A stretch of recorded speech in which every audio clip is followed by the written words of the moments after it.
বিসমিল্লাহির রহমানির রহিম। প্রিয় একাদশ শ্রেণীর নবীন শিক্ষার্থীরা, তোমাদের সবাইকে অনলাইন ক্লাসে প্রথমে স্বাগতম।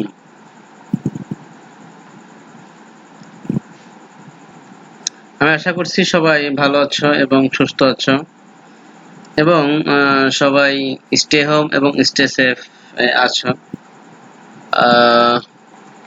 ইতিমধ্যে তোমরা জেনেছো যে বৈশ্বিক মহামারী করোনা ভাইরাসের কারণে আজ বাংলাদেশে সকল শিক্ষা প্রতিষ্ঠান বন্ধ। এই জন্য আমাদের আজকের অনলাইনে পাঠদান কার্যক্রম চলছে। তো ইতিমধ্যে আমাদের কলেজের অনলাইন কার্যক্রম 1 মে 2020 সাল থেকে শুরু হয়েছে। এরই ধারাবাহিকতায় তোমাদের নতুন ক্লাস একাদশ শ্রেণীর নতুন নবাগত শিক্ষার্থী ও অভিভাবকদের আবারও সবাইকে শুভেচ্ছা এবং স্বাগতম জানাচ্ছি। তো চলো এবার জেনে নেওয়া যাক শিক্ষক পরিচিতি। তুমি ছবি দেখতে পাচ্ছ, আমি হামিদ শিকদার, প্রভাষক, ইতিহাস বিভাগ, Majid Zarina foundation school and college, Shariatpur. তো এই পর্যায়ে প্রথম তোমাদেরকে আমার পক্ষ থেকে উপদেশমূলক দুটি কথা বলতে চাই, তোমরা মনোযোগ সহকারে শোনো। যে ইন্টারমিডিয়েট অর্থাৎ শিক্ষা জীবনের মিডিল পয়েন্ট বলা হয় এই ইন্টারমিডিয়েটকে। তো এই জন্য তো তোমরা সবাই মনোযোগ সহকারে লেখাপড়া করবে, কারণ মিডিল পয়েন্ট অর্থাৎ তোমরা হচ্ছে ভাসমান লেভেলে আছো, একেবারে শূন্যের উপর ভাসছো। এখান থেকে যদি তুমি ভালো করে লেখাপড়া করো তাহলে তুমি আকাশের চাঁদ স্পর্শ করবে। আর যদি তোমরা হচ্ছে লেখাপড়া না করো বা একটু পা পিছলে যাও বা পড়ে যাও, তাহলে তোমরা ওই যে ভাসমান অবস্থা থেকে সরাসরি সাগরে ঝাঁপ দিয়ে পড়বে। তো দুটোই ভালো মন্দ দুটোই তোমাদের হাতে রয়েছে। এজন্য আমি মনে করবো যে ইন্টারমিডিয়েট এই সময়টা এমনিতেও তোমাদের জন্য 12 মাসে বছর ধরা হয় না, বিশেষ করে 9 মাস 8 মাসে বছর ধরা হয়। এজন্য তোমরা এই সময় পড়ালেখা এগিয়ে নিবে। এ পর্যায়ে আমার বিষয় সম্পর্কে কিছু গুরুত্বপূর্ণ কথা বলতে চাই, যে ইতিহাস বিষয়ে অনার্স মাস্টার্স তোমরা কেন করবে বা হচ্ছে অনেকেই কেন করে, সেটা হচ্ছে ইতিহাসকে বলা হয় মাদার সাবজেক্ট। বাংলাদেশে যতগুলো বিষয় আছে বা সাবজেক্ট আছে তাদের মধ্যে ইতিহাসে বেশি সাধারণ জ্ঞান রয়েছে, কারণ ইতিহাস পাঠ করলে তোমরা অনেক সাধারণ জ্ঞান জানতে পারবে। ইতিহাসের মানে সাধারণ জ্ঞানের জাহাজ বস হয়ে যাবে তোমরা। কেননা এই ইতিহাস থেকে যে কোনো কম্পিটিটিভ মূলক পরীক্ষার জন্য এই ইতিহাস থেকে অবশ্যই 5 থেকে 7টি কোশ্চেন এসে থাকে। এই জন্য আমি মনে করি যে ইতিহাস খুবই গুরুত্বপূর্ণ একটা সাধারণ জ্ঞানের জন্য একটা বিষয় এবং কমফোর্টেবল একটা বিষয়। তো এই অবশ্যই প্রত্যেকটা যে সাবজেক্টে পড়ো না কেন তোমাকে অবশ্যই বিশেষ করে ইতিহাস জানা দরকার, বিশেষ করে বাঙালি স্বাধীনতার ইতিহাস, বাঙালিদের স্বাধীনতার ইতিহাস, এগুলো জানা দরকার। তো তারপরেও ইতিহাস থেকে বিশেষ পরীক্ষার জন্য অনেক কোশ্চেন এখান থেকে হয়ে থাকে। এই জন্য আমরা অবশ্যই ইতিহাস সুন্দর করে মনোযোগ সহকারে পাঠ করব, কেননা ইতিহাস থেকে অনেক কিছু শিক্ষা লাভ করা যায়। ইতিহাস জেনে ভবিষ্যতের যে ভালো গুরুত্বপূর্ণ দিক নির্দেশনা, এগুলো সচেতনতা লাভ করা যায়। তো শিক্ষার্থী বন্ধুরা, ইতিহাসের বিষয়ের উপর কিছু কৌশলগত দিক তোমাদেরকে জানাচ্ছি, কেননা আজকে প্রথম লেকচার। হয়তো এই কথাগুলো আমি ক্লাসরুমে বলতাম, কিন্তু দুঃখের বিষয় যে আজকে তোমাদের অনলাইনে এই কথাগুলো বলতে হচ্ছে। হয়তো আমাকে দেখতে পাচ্ছ না, আমিও তোমাদেরকে দেখতে পাচ্ছি না। তো তারপরেও হচ্ছে আমাদের অনলাইন ক্লাস কার্যক্রম চালু হচ্ছে। অনলাইন ক্লাসে মাধ্যমে তোমরা জানতে পারবে, শিখতে পারবে। তো আমি এই পর্যায়ে ইতিহাস বিষয়ের উপর যে কিছু কৌশলগত দিক তুলে ধরছি, অনেক মানবিকের ছেলেমেয়েরা ইতিহাস বিষয়টা অন্য চোখে দেখে, বিশেষ করে তারা মনে করে কি, তারা বলে কি যে এতগুলো সাল কিভাবে মনে রাখবো, কিভাবে পড়বো। তো কিছু সাল মনে রাখার গুরুত্বপূর্ণ একটি টেকনিক আমি বলছি, যে প্রত্যেকটা প্রশ্নেই বেশি সাল লেখার কোনো প্রয়োজন নেই। তবে এক্ষেত্রে তোমাদের কিছু টেকনিক আছে, যেমন ব্যবহার করতে পারো যে হয়তোবা অ্যাকুরেট বার অর্থাৎ দিনের নাম মনে নেই, তোমরা দিবা না, তোমরা দিবে হচ্ছে মাসের নাম। যদি মাসের নাম যদি মনে না থাকে, তাহলে অবশ্যই তোমরা সালের নাম মনে থাকলে সালের নামটা লিখবে। যদি সালের নাম মনে না থাকে, তাহলে তোমরা একটা খুব গুরুত্বপূর্ণ একটা সহজ বিষয় শতক বা শতাব্দী এটা লিখতে পারো। তো শতক বা শতাব্দী লেখার আগে অবশ্যই মনে রাখবে যে সাল থেকে শতাব্দী হচ্ছে একটা সাল বেশি বলতে হয়। যেমন চলতেছে 2020 সাল, তবে শতক যদি বলি যে 21 শতক, আমরা হচ্ছে 21 শতকে বসবাস করছি, একবিংশ শতাব্দীতে বসবাস করছি। এভাবে আরো কিছু টেকনিক রয়েছে, সেগুলো অবলম্বন করতে পারো। যেমন ইংরেজি সাল থেকে বাংলা সাল বের করা যায় 573 যোগ অথবা বিয়োগ করে। ইংরেজি সাল থেকে বাংলা সাল বের করা যাবে, বাংলা সাল থেকে ইংরেজি সাল বের করা যাবে এই 573 যোগ বিয়োগ করে। তো বাংলা থেকে যদি ইংরেজি সাল 573 যোগ করো, তাহলে ইংলিশ পাওয়া যাবে, আর ইংলিশ সাল থেকে 573 বিয়োগ করলে পরে বাংলা সালটা বেরিয়ে চলে আসবে। এছাড়া আরো কিছু টেকনিক আছে, যেমন বাবার হইলো আবার জ্বর সারিল ওষুধে, এখানে আর প্লেস নেই, এগুলা হয়তো তোমাদের ক্লাস করলে পরে এগুলা বলবো। তো শিক্ষার্থী বন্ধুরা, চলো জেনে নেওয়া যাক আজকের পাঠ পরিচিতি বা পাঠের বিষয়। শ্রেণী একাদশ, বিষয় ইতিহাস, দ্বিতীয় পত্র, অধ্যায় প্রথম। দেখতে পাচ্ছ আমার নামের সংকেত, এবং লেকচার 1। আমরা এই প্রথম অধ্যায় থেকে মোট 5টি ক্লাস নিব, 5টি লেকচার দিব। সেটা থেকে তোমরা এমটিকিউ কোশ্চেন, এমটি পরীক্ষার যে কোশ্চেনটা, সেটা এখান থেকে পেয়ে যাবে। তোমরা রুটিনে অবশ্য পেয়ে গেছো, এমটি হচ্ছে মান্থলি টেস্ট এক্সাম। তো শিক্ষার্থীরা, তোমরা জেনে থাকবে যে ইন্টারমিডিয়েটে প্রত্যেকটা বিষয় প্রথম পত্র এবং দ্বিতীয় পত্র থাকে। এক্ষেত্রে তোমরা 9-10-এ যেমন শুধু ইতিহাস পড়ছো, কিন্তু প্রথম দ্বিতীয় পত্র ছিল না। এটা হচ্ছে সম্পূর্ণ ইন্টারন্যাশনাল ইতিহাস। এই জন্য এই বিষয়টা, ইতিহাস দ্বিতীয় পত্রটা সুন্দর করে বোঝার চেষ্টা করবে। তো শিক্ষণ ফল, এই পাঠ শেষে তোমরা জানতে পারবে শিল্প বিপ্লব কি, শিল্প বিপ্লবের সংজ্ঞা, শিল্প বিপ্লবের উৎপত্তি এবং শিল্প বিপ্লবের যে পর্যায় বা স্তর সম্পর্কে তোমরা জানতে পারবে। দেখতে পাচ্ছ সূচিপত্র, বিষয় ইতিহাস দ্বিতীয় পত্র, প্রথম অধ্যায় শিল্প বিপ্লব। এখানে 1 থেকে 34টা পৃষ্ঠা রয়েছে এবং পাঠ রয়েছে, বেশ কিছু পাঠ রয়েছে। যেমন শিল্প বিপ্লবের উৎপত্তি স্থল, শিল্প বিপ্লবের আগে ইংল্যান্ডের অর্থনৈতিক, সামাজিক এবং রাজনৈতিক অবস্থান, শিল্প বিপ্লবের কারণ, শিল্প বিপ্লব সংশ্লিষ্ট আবিষ্কার সমূহ, শিল্প বিপ্লব পরবর্তী ইংল্যান্ড, পরবর্তী ইউরোপ ও তার প্রভাব, শিল্প বিপ্লবের ফলাফল এবং সর্বশেষে সৃজনশীল জ্ঞান অনুধাবন প্রশ্নোত্তর অনুশীলনী রয়েছে। তো আমরা মোট এই কটা অধ্যায় থেকে 5টি লেকচার নিব। তো শিক্ষার্থী বন্ধুরা, দেখো প্রথম অধ্যায় শিল্প বিপ্লব, ইন্ডাস্ট্রিয়াল রিভলিউশন, অর্থাৎ শিল্প বিপ্লব বলতে কি বোঝায়। শিল্প বিপ্লব হচ্ছে শিল্পক্ষেত্রে যে আমূল যুগান্তকারী পরিবর্তন, তাকে আমরা শিল্প বিপ্লব বলি। এটা 18 শতকের শেষার্ধে ইংল্যান্ডে নতুন নতুন যে বৈজ্ঞানিক যন্ত্রপাতির আবিষ্কার ও ব্যবহারের মাধ্যমে যে উৎপাদন ব্যবস্থার যে যুগান্তকারী পরিবর্তন এসেছিল, তাকেই সাধারণ অর্থে শিল্প বিপ্লব বলা হয়।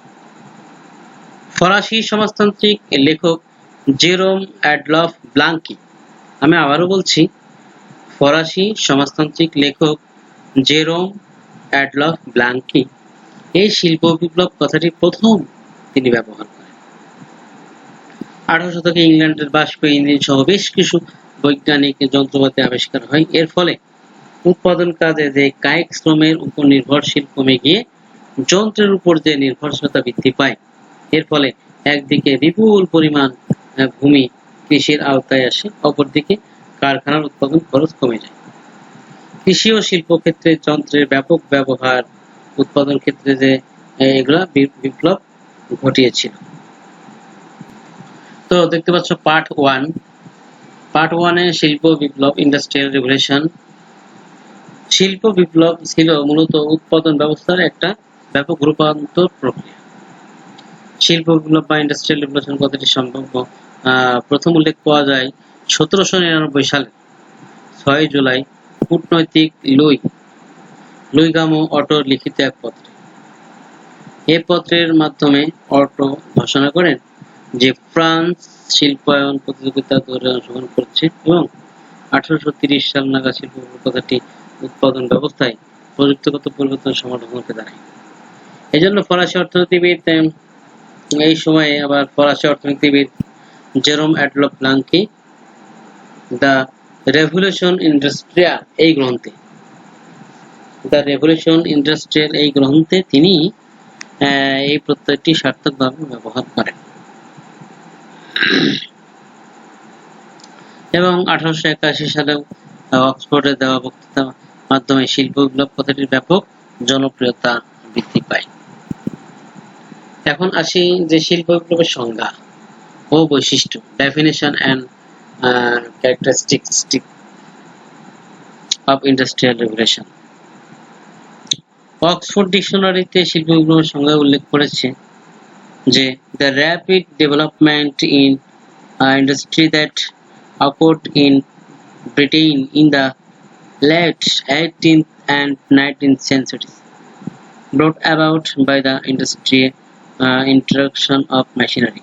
অর্থাৎ 18 শতকের শেষ দিকে এবং 19 শতকের যে যন্ত্রপাতির ব্যবহার এর মাধ্যমে ইংল্যান্ডে ঘটা যে কলকারখানা দ্রুত বিকাশ হচ্ছে শিল্প বিপ্লব।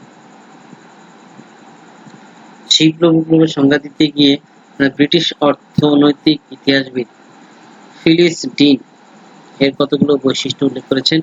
তার মতে যে কোনো সমাজে উৎপাদন ক্ষেত্রে কুটির শিল্পে স্থলে যন্ত্র চালিত পুঁজিবাদী শিল্পের বিকাশ, উৎপাদন পণ্য বাজার বিক্রয় করে মুনাফা লাভের ব্যবস্থা, কলকারখানার শ্রমিকের সাহায্যে পণ্য উৎপাদন ব্যবস্থা, উৎপাদিত পণ্য বিপণনের জন্য উপযুক্ত বাজার গঠন, কাঁচামাল ও শ্রমিক সরবরাহের ব্যবস্থা, এগুলোর কারণে শিল্প বিপ্লব ঘটেছে। অর্থাৎ কোন দেশে শিল্প বিপ্লব অর্থনীতির বিকাশে মাথাপিছু বৃদ্ধি পায় এবং সামগ্রিক অর্থনৈতিক উন্নতি পরিলক্ষিত হয়, পরে সেখানে শিল্প বিপ্লব ঘটে। শিল্প বিপ্লবের উৎপত্তি। বিভিন্ন ঐতিহাসিক শিল্প বিপ্লবের যে উৎপত্তি সম্পর্কে বিভিন্ন মত প্রকাশ করেছেন। ব্রিটিশ ইতিহাসবিদ এরিক হবসবাম এর মতে শিল্প বিপ্লবের সূত্রপাত 1780 সালে ইংল্যান্ডে এবং 1830 সালে বা 1840 সালে আগে এটি সম্পূর্ণভাবে অনুভব করা যায়নি। তবে 20 শতকের কয়েকজন রক্ষণশীল ঐতিহাসিক যেমন জর্জ ক্রেফট, নিকোলাস ক্যাফট প্রমুখ শিল্প বিপ্লবের উৎপত্তি সুনির্দিষ্ট কালসময় বিশ্বাস করেন। তাদের মতে শিল্প বিপ্লব সভ্যতার ধারাবাহিক ও ক্রমবিকাশের অসম্ভব ফল। এই প্রক্রিয়া এখনো চলমান বা বিদ্যমান। এখন আসি শিল্প বিপ্লবের পর্যায় বা স্তর। শিল্প বিপ্লবে মোট 4টা পর্যায় ছিল। প্রথম পর্যায় ছিল 1733 থেকে 1850 সাল। এই সময়ে ইংল্যান্ডের বস্ত্র শিল্পের ক্ষেত্রে নতুন নতুন আবিষ্কার এবং তার সফল প্রয়োগের মাধ্যমে সূত্রপাত হয় এবং 1733 সালে জন কে বয়নের জন্য যে ফ্লাই শাটর নামের দ্রুত গতিসম্পন্ন এক ধরনের মাকু মেশিন আবিষ্কার করেন। অপরদিকে জেমস ওয়াট স্টিম ইঞ্জিন আবিষ্কার করলে ফ্লাই শাটল পরিচালনা কায়িক শ্রমের প্রয়োজনীয়তা ফুরিয়ে যায়।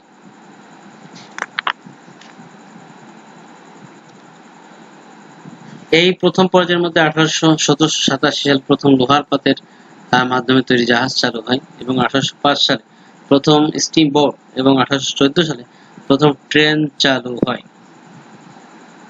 এই পর্যায়ে দ্বিতীয় পর্যায় 1850 থেকে 1945 সাল।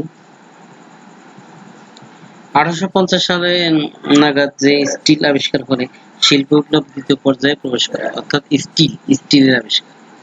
তবে কোনো ঐতিহাসিক এই পর্যায়কে কারিগরি বিপ্লবের যুগ বলেও চিহ্নিত করেছেন। এ পর্যায়ের সময় রাসায়নিক, পেট্রোলিয়াম, বৈদ্যুতিক ধাতু, অটোমোবাইল প্রভৃতি শিল্পের বিকাশ ঘটে এবং জ্বালানি হিসেবে বৈদ্যুতিক শক্তি ও তেলের ব্যবহার শুরু হয়। তৃতীয় পর্যায় 1945 থেকে বর্তমান পর্যন্ত হচ্ছে তৃতীয় পর্যায়। তথ্য প্রযুক্তির বিপ্লব তথা ডিজিটাল রেভলিউশনকে অনেক ঐতিহাসিক শিল্প তৃতীয় পর্যায় বলে গণ্য করে।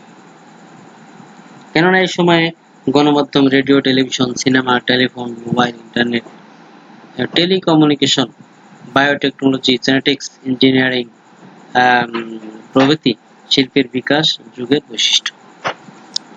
শিল্প বিপ্লবের চতুর্থ পর্যায় তথ্য প্রযুক্তি ও কৃত্রিম বুদ্ধিমত্তা নির্ভর ভবিষ্যতের যে শিল্প ব্যবস্থাকে শিল্প বিপ্লবের চতুর্থ পর্যায় হিসেবে ধরা হয়েছে।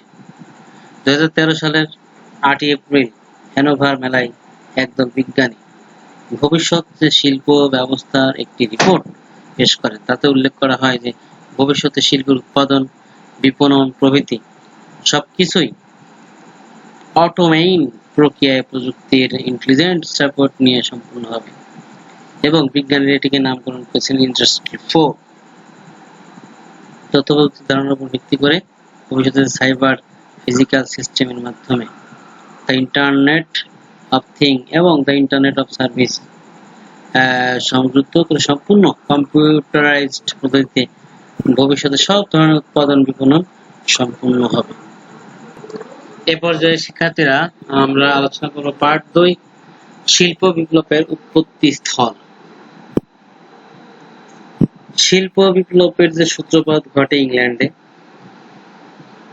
ছোট ছোট বৈজ্ঞানিক আবিষ্কারের মাধ্যমে 18 শতকের যে দ্বিতীয়ার্ধে শিল্প বিপ্লব শুরু হয় এবং 18 শতকের উপনিবেশ ও সাম্রাজ্য বিস্তারের সঙ্গে সঙ্গে ব্যবসা বাণিজ্যের প্রসার হলে উৎপাদিত পণ্যের চাহিদা বৃদ্ধি পায়।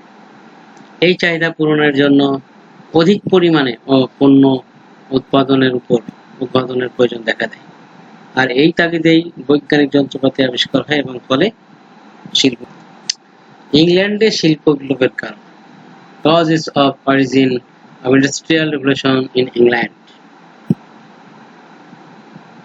শিল্প বিপ্লবের সূতিকাগার ইংল্যান্ডকে বলা হয়, কেননা এর ব্যতিক্রম নয় যে 17 শতকের শেষ দিকে ইংল্যান্ডে ঘটে যাওয়া যে গৌরবময় বিপ্লব, অর্থাৎ 1688 সালে ইংল্যান্ডকে গৌরবময় বিপ্লব বলা হয়, কেননা এই সময় কৃষি ক্ষেত্রে বিকাশ ঘটতে থাকে। শিল্প বিপ্লবের জন্য যে প্রয়োজনীয় সব উপাদান, অর্থাৎ যে বর্ধিত জনসংখ্যা, দ্রুত কৃষি উৎপাদন তথা কাঁচামাল, রাজনৈতিক স্থিতিশীলতা, পুঁজির সংস্থান, বুদ্ধিবৃত্তির সমাজ, খনিজ সম্পদের যোগান, যন্ত্রপাতির আবিষ্কার প্রভৃতি 18 শতকের ইংল্যান্ডে বিদ্যমান ছিল। এছাড়া ইংল্যান্ডে ব্যবসার উপর এ সময় ট্যারিফ বাধা ছিল না। স্যার আইজাক নিউটন বৈজ্ঞানিক সূত্রসমূহ এবং রবার্ট বয়েলের বাষ্পীয় নীতি সমগ্র পথ ধরেই James Watt, Newcomen, Edmund Cartwright, Richard Arkwright, সেফিড হ্যান্ডস জোসিনা প্রভৃতি যে নব প্রযুক্তি উদ্ভাবন করে, ফলে ইংল্যান্ডে শিল্প বিপ্লব সংঘটিত হয়। এর কয়েকটি কারণ তোমরা দেখতে পাবে বইতে দেওয়া আছে যে প্রথমে বৈজ্ঞানিক আবিষ্কার। ইংল্যান্ডের যে শিল্প বিপ্লবের মূল কারণ হচ্ছে বৈজ্ঞানিক আবিষ্কার। বিভিন্ন বৈজ্ঞানিক যন্ত্রপাতি আবিষ্কার হয়। রাজনৈতিক স্থিতিশীলতা থাকে ওই সময়ে, জনসংখ্যা বৃদ্ধি হয়েছিল, কাঁচামালের যোগান ও উৎপাদন পণ্যের বাজার হয়েছিল, জলবায়ু। ইংল্যান্ডের নাতিশীতোষ্ণ আবহাওয়া এখানকার অধিবাসীদের প্রচন্ড পরিশ্রম করে তুলতে সহায়ক ছিল। শিল্প সহায়ক সামাজিক পরিবেশ, যোগাযোগ ব্যবস্থা। ইংল্যান্ডে ওই সময়ে নদ নদী গুলোকে মুক্ত করে তা সহজে স্বল্প খরচে মালামাল পরিবহন সহায়ক হয়, অর্থাৎ যোগাযোগ ব্যবস্থার অনুকূল ছিল। প্রাকৃতিক সম্পদের প্রাচুর্য ইংল্যান্ডে ছিল। ব্যাংকিং ব্যবস্থা, সাম্রাজ্যবাদী ইংল্যান্ড তার উপনিবেশগুলোর সাথে অসম শোষণমূলক বাণিজ্য থেকে প্রচুর মুনাফা করতে সক্ষম হয়। এর ফলে ইংল্যান্ডে অনেক মূলধনী ব্যাংক গড়ে ওঠে, যার শিল্প স্থাপন ও মূলধনের যোগান দেয়। এছাড়া বিভিন্ন সরকার উপনিবেশগুলোকে তার শিল্প পণ্যের বাজার সৃষ্টির জন্য শিল্প সংরক্ষণ নীতির অংশ হিসেবে উন্নত ব্যাংক ব্যবস্থা করতে হবে। উপরোক্ত এই সকল কারণেই শিল্প বিপ্লব ইংল্যান্ডে হয়েছিল। তো সবাইকে ধন্যবাদ জানিয়ে আজকের ক্লাস এ পর্যন্তই শেষ করছি। সে পর্যন্ত সবাই সুস্থ থাকবে, ভালো থাকবে, নিরাপদে থাকবে, এই প্রত্যয় ব্যক্ত করে শেষ করছি। আল্লাহ হাফেজ।